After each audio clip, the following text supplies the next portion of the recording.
सोचिए, एक ऐसा इंसान जिसने सिर्फ घोड़ों और तीरों के दम पर दुनिया की सबसे बड़ी सेनाओं को घुटनों पर ला दिया, जिसके नाम से एशिया से लेकर यूरोप तक के राजा कांपते थे, जिसने आधी दुनिया को जीत लिया लेकिन खुद की मौत को आज तक सबसे बड़ा रहस्य बना रखा। उसका नाम था जेंगिस खान।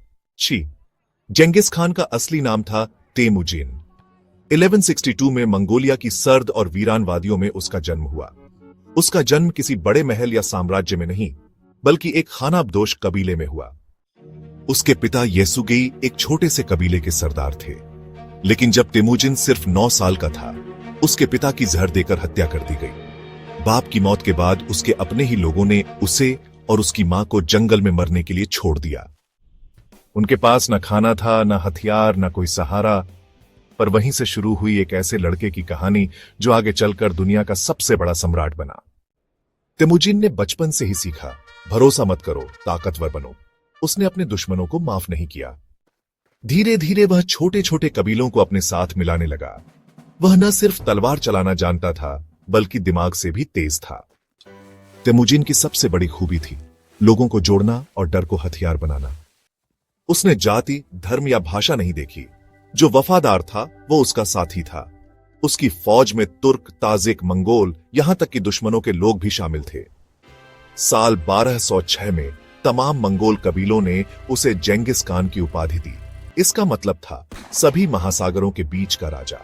अब वह सिर्फ तेमुजिन नहीं रहा, अब वह पूरी मंगोलिया का सम्राट था। इसके बाद शुरू हुआ इतिहास का सबसे भयानक युद्ध अभियान। पहला निशाना बना चीन का जीन साम्राज्य। जेंगिस खान ने एक एक शहर को तबाह किया, लाखों लोगों को मारा गया। लेकिन सिर्फ मारने के लिए नहीं, एक मिशन था, दुनिया को अपने कदमों में झुकाने का।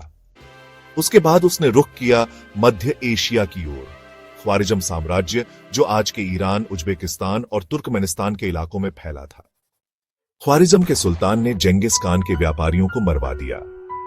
गलती बड़ी थी और जेंगिस खान ने ऐसा बदला लिया जो आज तक इतिहास में दर्ज है।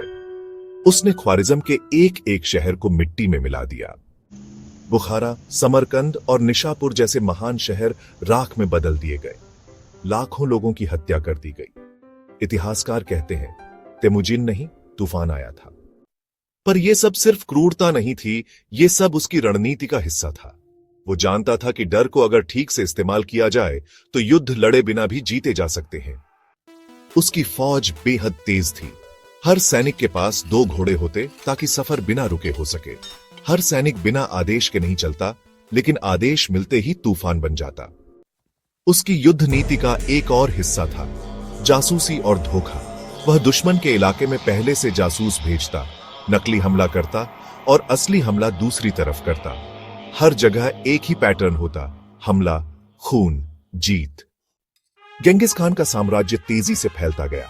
मंगोल साम्राज्य आज के चीन, मंगोलिया, रूस, कजाकिस्तान, ईरान, अफगानिस्तान और पूर्वी यूरोप तक फैला था। इतिहास में कभी किसी इंसान ने इतना बड़ा साम्राज्य नहीं बनाया, वो भी जिंदा रहते हुए। लेकिन उसके बारे में एक और चीज रहस्यमयी है, उसकी मौत। 1227 में जेंगिस खान की मौत हो गई। पर कैसे, ये कोई नहीं जानता। कुछ कहते हैं वह घोड़े से गिरकर मरा, कुछ कहते हैं दुश्मन की एक राजकुमारी ने बदला लेने के लिए उसे मार दिया, और कुछ कहते हैं उसके सैनिकों ने उसकी मौत छुपा ली ताकि साम्राज्य कमजोर न पड़े। उसकी अंतिम यात्रा भी रहस्यों से भरी है। कहा जाता है कि उसके सैनिकों ने उसका अंतिम संस्कार गुप्त तरीके से किया और जो भी सैनिक उसका शव लेकर गया उसे मार दिया गया ताकि कोई उसकी कब्र का रास्ता न जान सके।